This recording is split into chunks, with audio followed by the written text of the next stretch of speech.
Recordar a nuestros maestros, un programa para reflexionar problemas de nuestro tiempo a la luz de los grandes pensadores.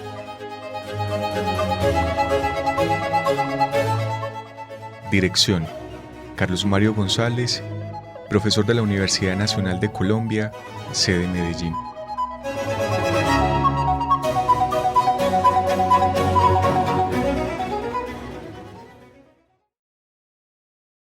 Apreciados oyentes, han sintonizado ustedes la emisora de la Universidad Nacional de Colombia, sede Medellín, Radio UNAL Medellín, cuando nos aprestamos a iniciar el programa Recordar a nuestros maestros, programa realizado por la Fundación Biblioteca Franz Kafka, que luego lo difunde a través de sus propias redes sociales.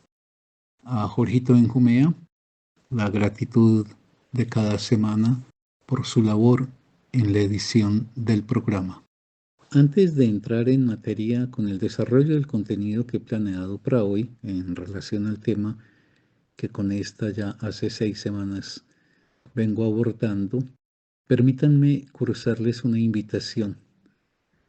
Se trata de una conferencia que estaré ofreciendo el miércoles 30 de octubre, el último miércoles de este mes, en el Centro Cultural Solar del Águila, que queda situado en la Carrera El Palo, una cuadra arriba del Colegio María Auxiliadora.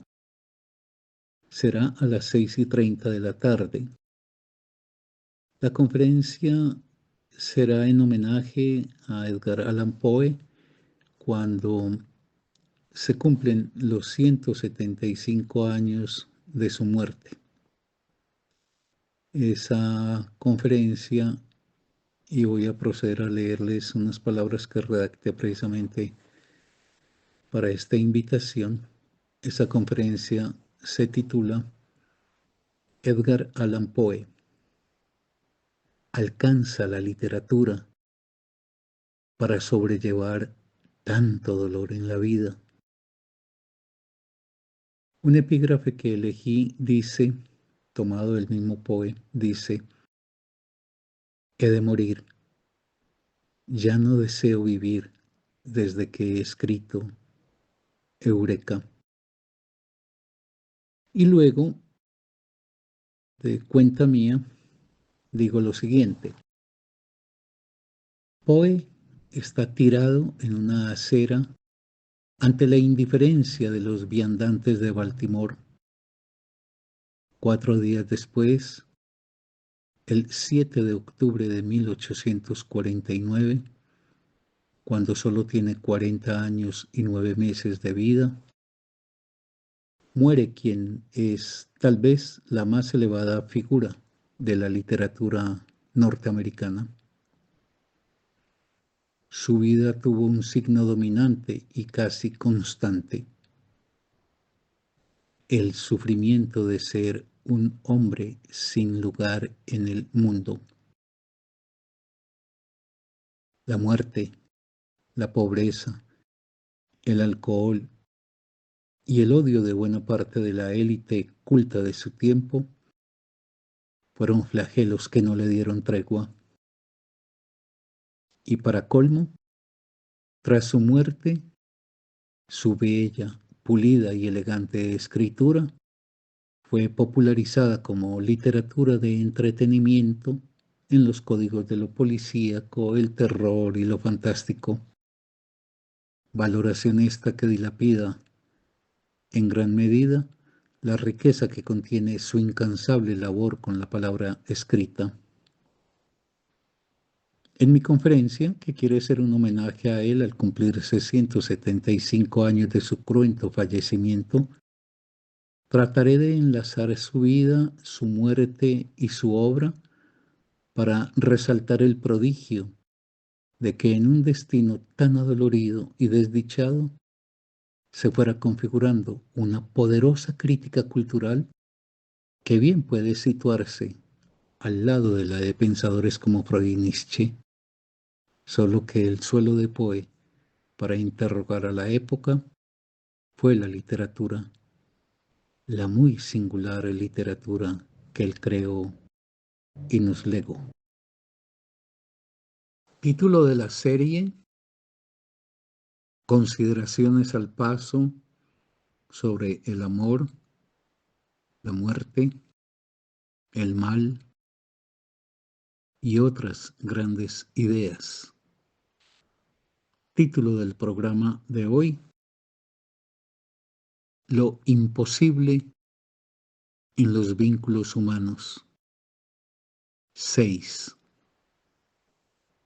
Yo soy Carlos Mario González, miembro de la Fundación Biblioteca Franz Kafka, BFK por sus siglas.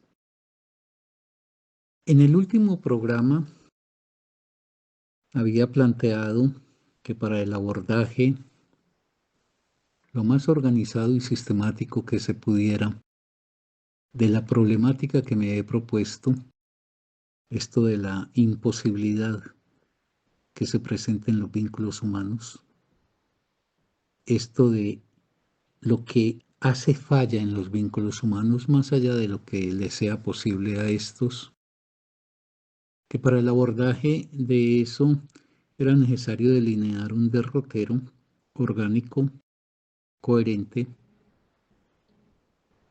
ordenado lógicamente, y obviamente pues derrotero que reclamará buen tiempo para su desarrollo. Señalé en la última oportunidad que ese plan de abordaje que he concebido está compuesto por 10 puntos. Y en la última emisión del programa señalé los dos primeros. Uno, ¿cuál es el objeto de esta reflexión? Y dije, el objeto, es decir, lo que obliga a circunscribir la atención y la mirada, y si ha de salir uno a tomar elementos de otras partes es para volver al abordaje del objeto, que el objeto es el de examinar los vínculos humanos tal como hoy los puede pensar nuestra época y particularmente los vínculos personales de pareja y de amistad, para resaltar en ellos algo que en nuestro tiempo, y digo nuestro tiempo, desde la obra de grandes pensadores del siglo XIX para acá, ha venido resaltando que hay algo que fracasa en esos vínculos y que en su fracaso produce un imposible en relación a los ideales que nos animan. Y que la tesis, que era el segundo punto que presentaba, es que en nuestra época, o sea, en el tiempo que estamos viviendo nosotros, empezamos a reconocer y a aceptar paulatinamente ese imposible que cruza los vínculos humanos. Empezamos a reconocerlo.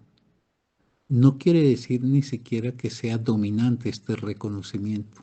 Probablemente todavía prevalece en buena parte de la gente la idea de que los vínculos humanos en este orden personal y de tipo afectivo, como los de la pareja o los de la amistad, son un camino real que nos conduciría al anhelado encuentro con el semejante, un encuentro dador de plenitud.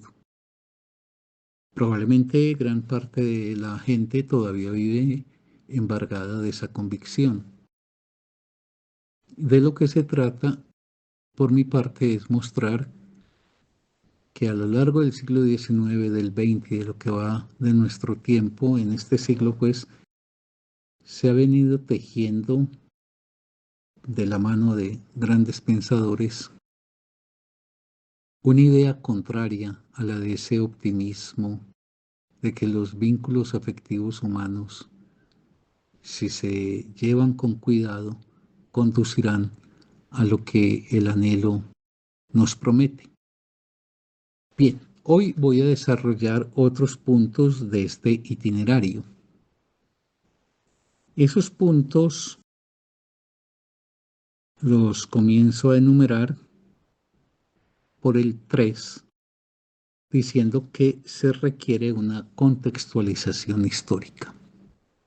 Esto es para llegar en forma precisa y fundamentada a dar cuenta del problema propuesto y para argumentar la tesis que se ha insinuado, es imprescindible hacer una contextualización histórica. Porque esta afirmación sobre lo imposible con que se topan nuestros anhelos en esos vínculos especiales que son los de pareja y amistad, esta conciencia, digo, de que hay algo que no va, hay algo que falla, algo que refuta nuestras mejores esperanzas respecto de ellos. Esta conciencia, digo, se fue logrando paulatinamente en nuestra época. Pero a esta altura es necesario, en este tercer punto relativo a la contextualización histórica, digo, es necesario hacer por lo menos 5 precisiones. La primera, si va siendo algo que se clarifica en nuestro tiempo, es porque estamos desprendiéndonos o hemos iniciado un desprendimiento de una convicción que se tenía. ¿Cuál es la convicción de la que nos desprendemos si estas afirmaciones relativas a lo imposible en los vínculos humanos son ciertas? ¿Qué convicción era aquella que nos animaba y que sigue animando, como dije al comienzo, a buena parte de la gente? Pues esa convicción es la de que los lazos de pareja y amistad eran el camino a la completación de uno. Eran el camino a un complemento que resolvería las faltas que nos constituyen. Eso es lo primero a tener en cuenta, pues, en este apartado de la contextualización histórica. Lo segundo es, ¿cuál es esa época que promovió el ideal de ser completados por el amor de pareja o por la amistad bien lograda? Esa época, que es esa con la que estamos haciendo una ruptura, es la de la modernidad temprana. Y he dicho, la modernidad temprana es una época que se puede situar entre más o menos el siglo XVI, el Renacimiento y fines del siglo XVIII, cuando emergen la Ilustración y ese correlato de la Ilustración que aparece como antítesis suya, pero que hace parte de la misma matriz de la modernidad, que es el romanticismo. Lo tercero es, ¿cuál es la época que va reconociendo que no hay completación posible y que los vínculos de pareja y amistad deben parapetarse en otros ideales? Es decir, ¿cuál es esta época que vivimos nosotros en donde algunos, a manera de punta de lanza, empiezan a desprenderse de la ilusión que había generado esa modernidad temprana? Pues esa época, que es la que nosotros vivimos, es la modernidad tardía. Por eso yo he planteado que el concepto de modernidad, que no voy a detenerme a analizarlo, pero habrá algún momento en donde será necesario decir algo sobre ello, que el concepto de modernidad en términos históricos se puede datar entre el siglo XVI y el tiempo que estamos viviendo nosotros, pero que ese largo periodo de más de 400 años se divide en dos partes. En la modernidad temprana, que ya dije, es la que va del siglo XVI, el Renacimiento, a fines del XVIII, la Ilustración y el Romanticismo, y la modernidad tardía, que es una época que replica a la primera modernidad, es una época que en el desarrollo de la modernidad lleva consigo un elemento crítico a los postulados y a los planteamientos que hace la modernidad temprana. Esa modernidad tardía pues data de comienzos del siglo XIX a los días que vivimos. En cuarto lugar, es necesario trazar una diferencia entre estos dos momentos de la modernidad,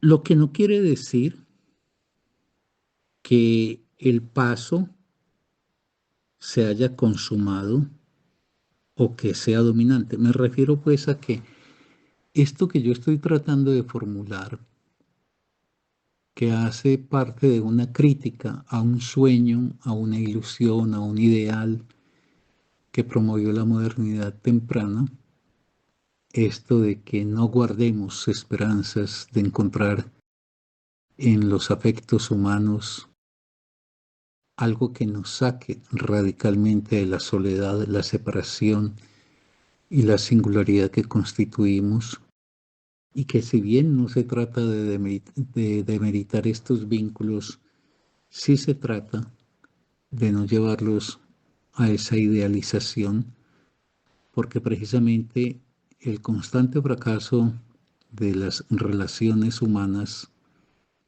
termina conduciendo a los sujetos o a la depresión o al escepticismo. Yo decía en la última emisión que siempre es conveniente en la vida ponderar los ideales, porque cuando uno eleva demasiado la vara de los ideales, la imposibilidad de su consecución se devuelve como lo contrario de la satisfacción que se esperaba, como un mecanismo más bien de depresión, de desestímulo, de declinación de los ánimos.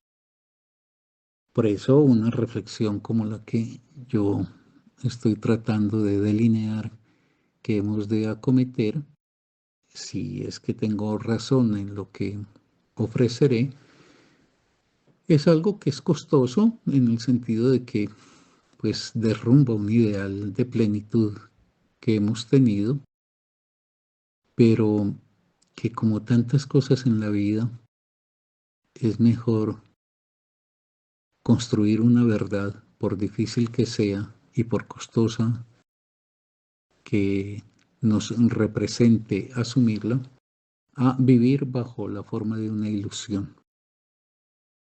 Entonces, en este cuarto punto estaba hablando de que esta modernidad tardía, si bien no ha consumado, y creo que es todavía una minoría de seres humanos los que en la organización de su vida personal, cosa que es muy importante, la vida tiene dos facetas que no se pueden nunca escindir. Es eso que uno llama la vida personal y eso que llama la vida social. Y esas dislocaciones que llevan a pensar que la vida personal es algo ajeno a lo social o lo social a lo personal, no hacen sino entorpecer y dificultar mucho más la construcción de un sentido para la vida, ya sea en el ámbito personal o en el ámbito social. Trazar esa diferencia, pues, que venimos alimentando con los desarrollos del pensamiento que la modernidad tardía ha construido, quiere decir que hay que avanzar en una especie de lucha cultural por derrotar formas de asumir la vida que terminan siendo muy lesivas precisamente porque si en la ilusión se configura la posibilidad, en los hechos la imposibilidad termina triunfando. Y en quinto lugar, dentro de este tercer punto que era el de la contextualización histórica, he de decir que las dos posturas frente a los vínculos, la de la modernidad temprana y la de la modernidad tardía, son un capítulo de una historia de las mentalidades, la historia del proceso de individuación seguido por Occidente del siglo XVI a esta parte. Será necesario esclarecer qué es eso de historia de las mentalidades. Pero de momento y a efecto de lograr un entendimiento así sea elemental de lo que quiero decir, afirmemos que la historia de las mentalidades tiene que ver con las formas que histórica, social y culturalmente se instauran en un conglomerado humano específico y que sin pasar necesariamente por el tamiz de la conciencia y sin ser producto de un razonamiento consciente de los individuos, termina marcando en estos, en un proceso colectivo, algunos patrones comunes, por ejemplo, en materia de ideales, de valores, de concepciones de la vida, de actitudes ante la vida, de prácticas ante la vida. Es decir, la historia de las mentalidades apunta a lo que pudiéramos llamar procesos imaginarios, pues imaginarios no en el sentido de inexistentes, sino imaginarios en el sentido de que no operan a la luz de la razón y que hacen parte del bagaje formativo con el cual cada ser humano que llega en esa época, en esa sociedad, pues va armando sus relaciones con la vida.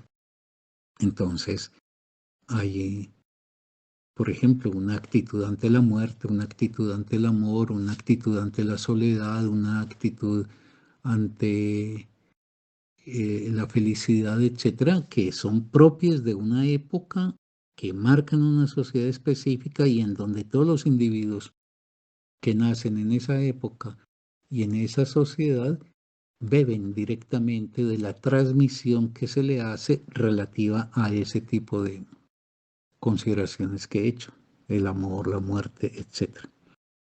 Eso grosso modo, pero después será el momento de detenerse en el tema de la historia de las mentalidades. Pero lo que quería afirmar en esta quinta parte del punto 3 es, lo repito, que esas posturas frente a los vínculos, la de la modernidad temprana con su optimismo, relativo a que los vínculos humanos pueden alcanzar una forma de plenitud, y la de la modernidad tardía que hace una crítica a esto y sitúa que hay algo insalvable en la soledad de cada uno, en la singularidad de cada uno, cosa que es fácil de inferir, es crucial pues a la hora de qué es lo que espero, por ejemplo, de un amor, qué es lo que espero de una amistad, cuál es el ideal que me puede animar con respecto a una y otra experiencia. Por eso es muy importante. Entonces decía que eso que nuestra época viene tejiendo como crítica a la modernidad temprana, decía, es un capítulo de una historia de las mentalidades. ¿Qué historia de las mentalidades? La historia del proceso de individuación que Occidente ha seguido del siglo XVI a esta parte. El tema del individuo es un tema fundamental de analizar. El individuo tiene una larga historia en la cultura occidental. Es una historia que se empieza a constituir en la antigüedad griega, que luego en el cristianismo tiene algunas modificaciones frente al legado griego, pero aunque suene extraño, el cristianismo hace también algunos aportes a la individuación, pero en cierta manera cristianismo embarga el concepto de individuo para plantear al ser humano como aquel que debe ser parte de la grey. Pero hay una recuperación de la noción de individuo precisamente con el Renacimiento, y la modernidad en sus dos facetas va a ser una acentuación de la individuación. La individuación es una conquista de la cultura occidental muy importante. Individuación no necesariamente quiere decir individualismo. En alguna oportunidad, y abordando otro tema, yo planteaba que la noción de individuo, categoría fundamental que ha tejido la cultura occidental, como digo, desde Grecia, y que ha ido históricamente cobrando expresiones y formas distintas, pero que se ha ido acentuando. La noción de individuo es una forma de pararse uno en la vida, de poder hacer y gozar la vida, también de padecerla, pero es una categoría fundamental de nuestra cultura, que creo que nadie estaría dispuesto a renunciar a ella. Pero lo que yo decía en esa oportunidad es que el concepto de individuo y la construcción histórica de la individuación hay que diferenciarla en dos líneas distintas. Una que ha sido promovida por el capitalismo, con esa ferocidad que acompaña siempre al capitalismo, ferocidad creciente por el desatamiento de una gran ambición centrada en ese rey o en ese dios del capitalismo que se llama el dinero. Y el capitalismo promueve un tipo de individuo, el individuo individualista. ¿Quién es el individuo individualista? Es aquel que rompe lazos de interés y compromiso con el semejante, y que, acorde con el principio neoliberal de la competitividad, pues piensa que cada individuo se las tiene que arreglar consigo mismo. Entonces es un individuo ciego ante los demás, insensible ante los demás. Ese es el individuo que promueve el capitalismo, pero esa no es la única versión del individuo. Existe una versión que se le puede contraponer, solo que tiene que ser en una lucha contra el capitalismo, y es la de individuo solidario. Entonces, frente al individuo individualista del capitalismo, tendríamos el individuo solidario, que obedecería a otra concepción de la sociedad, de la política, de su propia vida, etc. Sea cual fuere la forma que prime en la sociedad, el concepto de individuo ha venido pues cursando su camino desde Grecia con variaciones históricas, pero es hoy por hoy un lugar fundamental. Hoy se trata de luchar contra la versión individualista del individuo en aras de la versión solidaria del mismo. Ese es el tercer punto dentro de un plan de trabajo que debería acometer un examen juicioso y cuidadoso que nos fuese conduciendo a precisar en los vínculos humanos qué es lo que podemos esperar de ellos, pero también qué es lo que hemos de reconocer como imposible en ellos. Proseguiremos, amables oyentes, en la próxima emisión.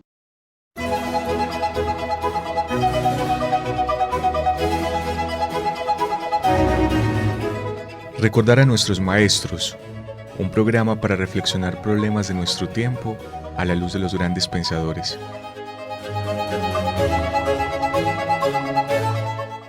Dirección: Carlos Mario González, profesor de la Universidad Nacional de Colombia, sede Medellín.